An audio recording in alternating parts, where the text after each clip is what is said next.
Como cada semana, la doctora Indiana ya está con nosotros. Doctora Indiana, buenos días. Muy buenos y fríos días, Ricardo. Fríos días. Hoy sí sentí el frío, más que otros. Es que el viento está frío. El viento, sí. Bueno, pues ya. Pues es lo normal. Pero aquí está es la riquísimo. temporada, ¿no? Oye, pues cuéntanos qué está sucediendo en China. Pues que gracias al frío Ya. Se tiene- está manifestando. Se está manifestando. No, fíjate que desde octubre pasado, como el 12 de octubre, empezó a aumentar la cantidad de casos de infecciones respiratorias superiores en niños. El asunto es que en toda la zona norte de China, no solo en Beijing, sino en Liaoning, se empezaron a dar hasta 4,000 casos. Hay un programa que por las siglas en inglés quiere decir, PROMED se llama, que por sus siglas es el Programa de Vigilancia de Enfermedades Emergentes, que fue el que precisamente alertó sobre lo que estaba pasando con la COVID en el 2019, pues lanzó una alerta diciendo aquí está pasando algo, están los hospitales rebasados, la gente mandaba imágenes de los niños con canalizaciones, con sueros, y no había reporte de las autoridades chinas. Entonces el 23 de noviembre la OMS les dijo, bueno, ¿qué es lo que está pasando? Claro. Ya es de todos conocido que la cantidad de casos de estas enfermedades están aumentando. Como 10 días después, las autoridades chinas contestaron que eran patógenos conocidos. Eso fue toda la respuesta.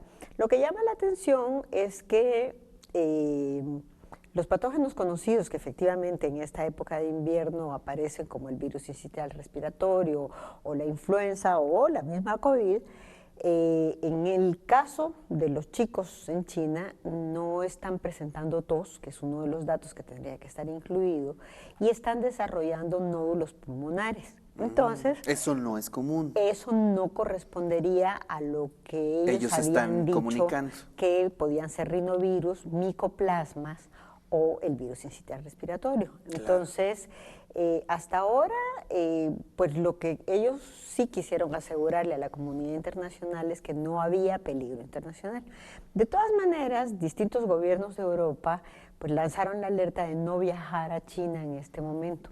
Bueno, y sus razones tendrán, porque a veces no son muy transparentes los chinos en esas En formas esas- de comunicar, sí, ¿no? Sí, realmente, si nos vamos a la experiencia del 2020, pues Así fue es. muy lenta la comunicación. Y en este caso, el decir corresponde a los virus que ya son conocidos.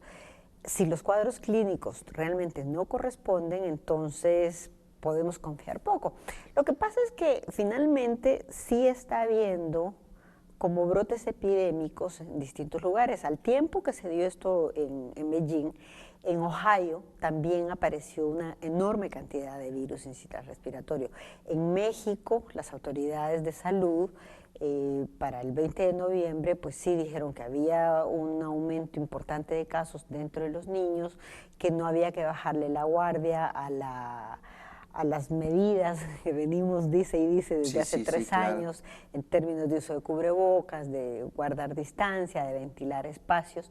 Y el asunto con el micoplasma, si es que esta fuera la causa, causa problema por 2 cosas. La primera es porque hasta que aparecen los síntomas hay transmisión. Claro. Entonces, pues no puedes tomar medidas, por eso las medidas tienen que ser como permanentes. Así es. Y por otro lado, producto de lo que ya habíamos hablado, incluso las dos sesiones anteriores, es que el micoplasma ocupa un grupo de antibióticos, macrólidos se llaman, y resulta que está habiendo mucha resistencia. Entonces, dentro de esto mismo, China sí había reportado hasta un 90% de resistencia a la claritromicina. Perfectamente puede ser que este germen, que es un germen extraño, es una bacteria sin paredes que se mete y se queda, se esté acomodando. Esa es una de las explicaciones de por qué los cuadros clínicos que están presentando en este momento sean distintos. Nosotros no es que estemos en riesgo en relación a lo que esté pasando ahí todavía o hasta que sepamos de qué es lo que está pasando. El problema es que sí hay aumento del virus sincitial respiratorio en México, entonces hay que cuidar a los niños, hay que cuidar a la gente de la tercera edad, que sean vacunados, o sea, ya desde hace 2 meses se está llamando a la población a que se aplique la vacuna del COVID, a la que se aplique la vacuna de la influenza. Siguen habiendo muchas ñáñaras en relación a que pues se trata de la vacuna Abdala, entonces no me la aplico, aplíquesela. O sea, Claro. es la vacuna que tenemos, es la vacuna que nos protege y tenemos que proteger a las poblaciones vulnerables, ¿verdad? Por supuesto. Entonces, hasta que no sepamos exactamente qué es lo que está pasando con China, pues las medidas tienen que seguir ahí, porque una de las razones que los chinos están argumentando de por qué se está provocando todo esto fue que después del cierre absoluto, ¿te acuerdas que hicieron en un momento? Al bajar la guardia y el empezar el invierno, entonces se dispararon todas estas infecciones respiratorias. Ahorita mismo estamos teniendo mucho frío acá, entonces es bueno cuidarse, ¿verdad? Oye, pero de eso me estoy acordando. Ellos tienen un protocolo durísimo, ¿no? Es decir, encuentran un caso y paran todo, ¿no? Eso ya, a ver, no me gustó tu cara, India.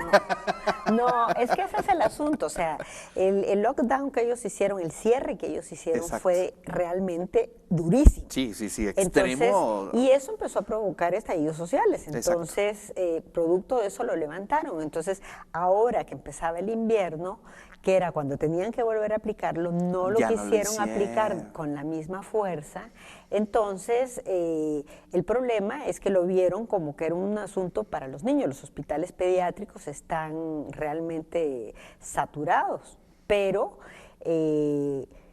los niños que han estado en contacto con adultos empezaron también a presentarse casos en adultos. Entonces, lo que sí hicieron fue suspender las clases. Ok. Entonces, Lo hicieron por sector. Claro.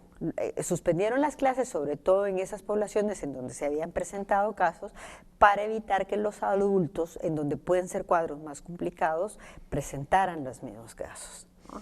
Oye, pues interesante. Bueno, pues creo que va más o menos bien, ¿no?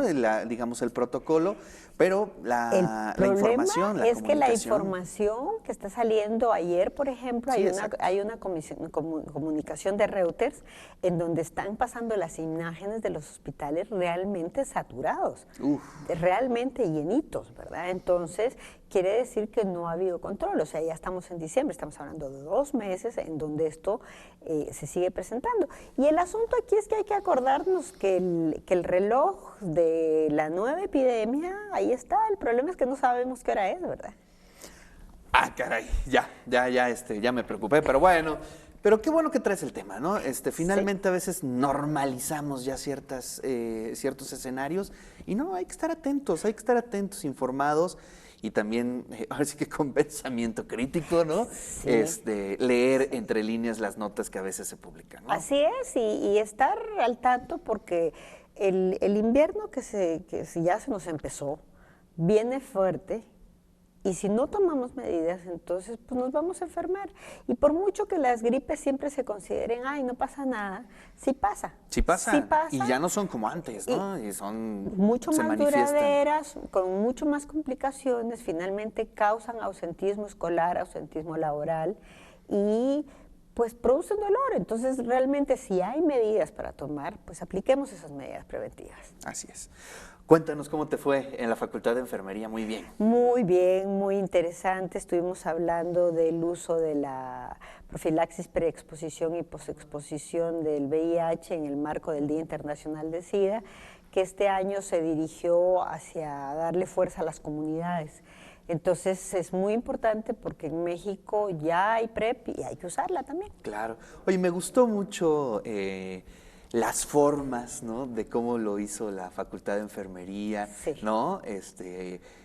Digamos, con conferencias como la tuya, Mesa con redonda. actividades, pero Sí. también con el sentido lúdico, ¿no? Me Sí. gustó mucho, por ejemplo, el concurso que hicieron de conocimientos, la carrera de botargas, los juegos, la conferencia sobre juguetes sexuales. Sí. Es muy interesante, ¿no? No, yo creo que tienen una aproximación que es muy importante porque además te da a los estudiantes de enfermería una aproximación distinta hacia sus propios pacientes. Así es. Porque desde la medicina, desgraciadamente, el asunto se mira, tú eres paciente, estás por ahí, haz lo que yo digo, que no es así, Claro. ¿no?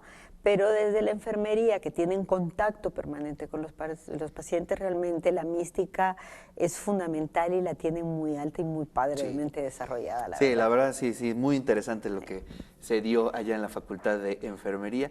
Y bueno, Indiana, como siempre, agradecerte tu visita. Muchísimas gracias y a cuidarnos todos, ¿verdad? Así es, hay que cuidarnos.